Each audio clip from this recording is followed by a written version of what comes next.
Hi, this is Stu Stover again.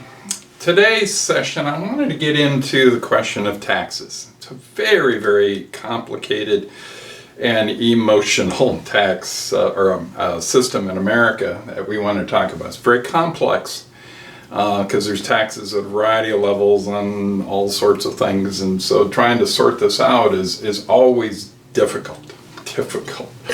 And it's loaded depending on whether you're conservative or liberal or you don't know what you are, all sorts of stuff.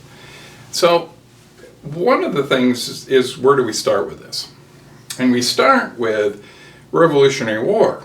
And so Revolutionary War at some level, it was a lot of stuff, but one of the big issues of Revolutionary War was taxation without representation. Okay, so what was Great Britain doing to us as a colony? They were imposing taxes on us that we had to pay, and the issue being some of those taxes seemed awful and we didn't have any say in which ones or how much or the other issues. And so what you had at the end of the Revolutionary War, you had a number of folks who thought that we had moved beyond, that was part of the reason we fought the war, moved beyond taxation. We weren't going to have taxation anymore. Well, excuse me, how does that work? You have a country and you have to have revenue, obviously from taxes of one form or another, in order to have a military, to maintain your borders, to move west, to have a military, all of the stuff that you need to have has to come from someplace. And so we'll talk about the categories in a minute. But what was one of the first things, George Washington was president, and you had a bunch of whiskey producers in Pennsylvania. And they were upset because one of the things we had taxes on was on alcohol. And America, as we are in many ways today, was very much an alcohol-driven country, and so it was an easy thing to tax for a variety of reasons, and we can talk about some of the goods and bads of that. And they said, we're not going to pay these taxes. We didn't fight the Revolutionary War to simply allow a new entity to impose taxes on us. And George Washington sent out the troops to quell that, what was called the Whiskey Rebellion. And he said taxes are legitimate.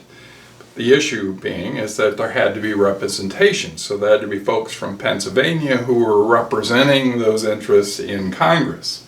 So it goes back to the very origins of our country, this notion of taxes. And for the most part, the bulk of the tax that was collected in the early days, up until probably Civil War, more or less, was coming from tariffs. So the idea was we had to create a system where domestic fledgling industry had a chance to get in the game against international competition. And you do that by raising taxes on the goods that are coming in from overseas, so they're more expensive. Gives these guys that are fledgling an opportunity to get their business up and running and get to scaling big enough that they can actually be efficient. Their prices can be competitive, quality, all of those kinds of things. So tariffs were imposed as a way to sort of protect domestic industry primarily. So it wasn't designed to, all the other issues that we would certainly frame it as today. So let me talk about this in big picture scope. Big picture is we pay somewhere, and it's never easy because different states are different and there's all sorts of complexity in this, but in the range of 25 to 27% of our income goes to taxes. Okay, is that high or low? If you listen to the political debate today, you'd think we are the most taxed nation in the world. And the answer is, there's a organization called the Organization of Economic Development, OECD, anyway. But it tracks data from all the developed countries around the world. So that's the Europeans, that's certainly Japan and Australia and New Zealand and a variety of other countries. And what we know from this data is that most countries are in the 40+% rate for taxation. Total. This is federal, state, local, whatever. And so and it could be much higher. So Japan is probably higher than that.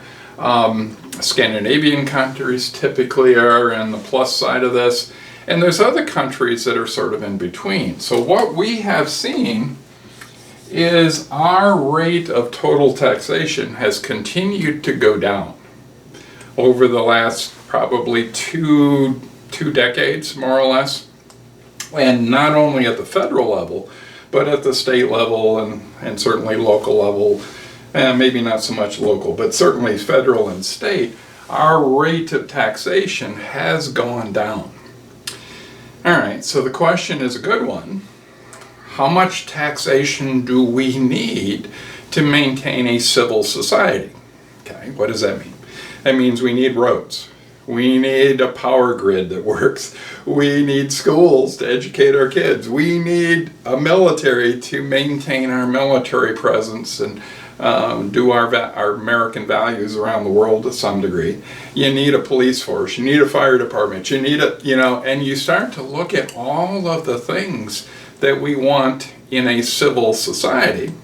A couple more. I don't know about you, but I like having city water come into my house. Do I ever have to worry about it? The flip side is, what happens to the waste that leaves my house? It goes to the city wastewater treatment plant.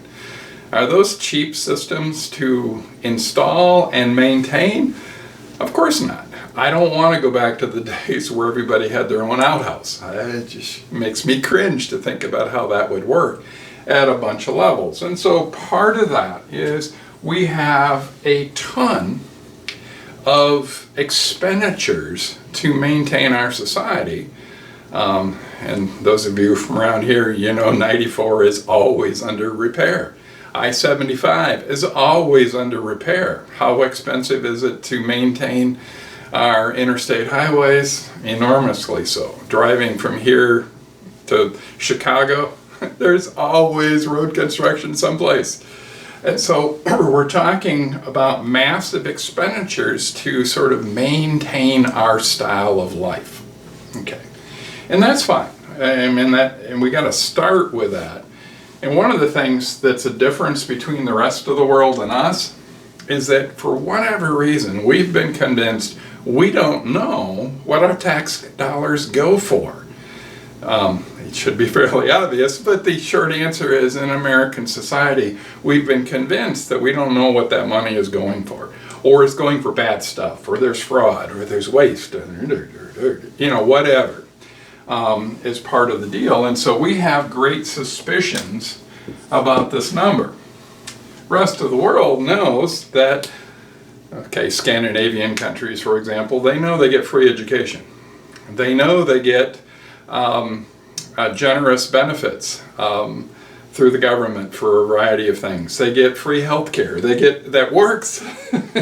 They get all of these things, and so they have a sense that all of this money that they're putting in for paying taxes actually does the kinds of good that they want it to do for their society. Interestingly enough, we're in the process of sort of gutting Obamacare right now and gutting some of our other safety net systems. It's kind of what happens when you put certain folks in office. You do more of this stuff, more of that. Anyway, it's kind of where we are. But the answer is, if we cut off something like Obamacare, which is government-funded healthcare programs, at least subsidies or whatever it is, then all of a sudden what happens?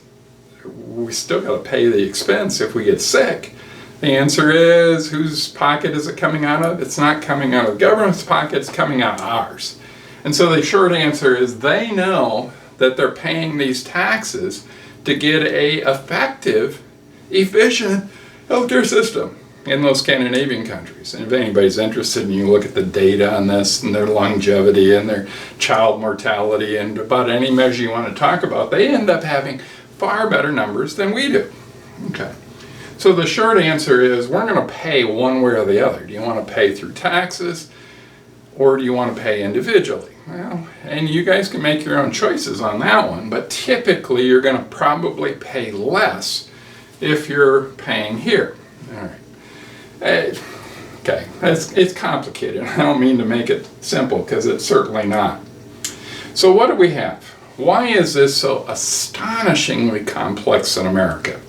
And we got several issues that are going on. One is if everybody went to the factory and worked 8 hours a day, 5 days a week, got a paycheck every Friday, income tax would be simple. It'd be simple. You take a certain percentage out of your pay, no big deal, move on. At the end of the year, you do your taxes, you get some money back, or maybe you pay a little bit more, but it'd be simple. But part of what's going on here is we have something called capital gains. Okay, so in the reality, most people don't actually go to the factory anymore and work and draw a paycheck on Friday. We make money 1,000 different ways in America. It's become a very complex system. So with capital gains basically means that if I take my 401k, okay, so I've got a little bit of money in my 401k, and it's invested in Wall Street. Okay, when do I pay tax on that? Well, it's complicated because there's a couple different ways. But in general, you only pay tax when you sell those stocks. Oh, so if somebody, a rich person say, holds onto that stock for 10 years, they don't pay any tax on that money. They don't pay any tax on the gains that they make on Wall Street every year because you only pay when you sell it at the end of the process. Does that give rich folks a huge advantage if they don't have to pay their capital gains? And it obviously is complicated because we've dropped the rate that we pay for capital gains. So it used to be 26% or whatever, and now it's, I don't know, whatever it is now. And so there's this notion of how much should rich people pay? It's a reasonable question. How much should the average person pay? How much should poor people pay? And trying to sort that out in terms of who should be bearing the burden of maintaining our society and at what level. There's no right answer to that one. It's a very complicated question. We also get some federal tax from tariffs. We also get some federal tax from estate tax, which the level has risen so high that it's basically the estate tax only affects the richest of the rich in today's world, where most countries estate tax is a normal feature of how the tax system works. But we've chosen to do other kinds of stuff. So federal is complicated. But you can kind of understand what we're trying to accomplish here. There's sort of national priorities that it doesn't matter if you live in Mississippi or Michigan or California, there's certain things that should be true for you. So state tax is always interesting because state tax is primarily two things: income tax and sales tax. And typically there's some balance between how much income tax you pay and how much sales tax, or how much sales tax and how much income tax. And what we've seen, this number, tremendous pressure downward on this, primarily at the state level, although federal level there's been some too, because many states are trying to eliminate their income tax, or they're trying to eliminate their property tax, or they're trying to eliminate, whatever the issue is, so that there's less money coming in, less money for government to have available for them to do the things that government typically does. I'm always a little nervous about that because when they talk about slashing, Ohio's slashing their income tax, Florida is in the process of trying to get rid of their property tax right now. and juggling the sales tax and user fees and forcing tourists to pay the bulk of the tax. I don't know. It seems rather strange that they would go down those paths, but that's what they're doing in many states right now as a way to lower the taxes. Well, where's the money going to come from for the roads? Okay, so state taxes do roads, they do environmental stuff, they do our parks, they do some medical stuff. So I mean, there's a whole variety of things that happen at the state level. And what are we most upset about in Michigan? Well, one of the things we're most upset about are the roads. We're also upset about the quality of our school system, which seems to be diminishing, and there's a ton of issues to go with that one, so I'm not going to get into that one right now. But state tax is a very interesting place to look right now in terms of how we make sense of the public good. And that's actually a term a lot of people don't even like at all anymore. I'm still one of those that like it because it implies we're trying to create a society that is a place that you and I want to live, and businesses want to come. We used to say that in Michigan that if we just got rid of the business tax as one of our revenue sources, then we'd have this flood of businesses that would come into this state. Well, the answer was we lowered the business tax. It didn't have much effect on any of that. But the short answer was businesses want an educated workforce.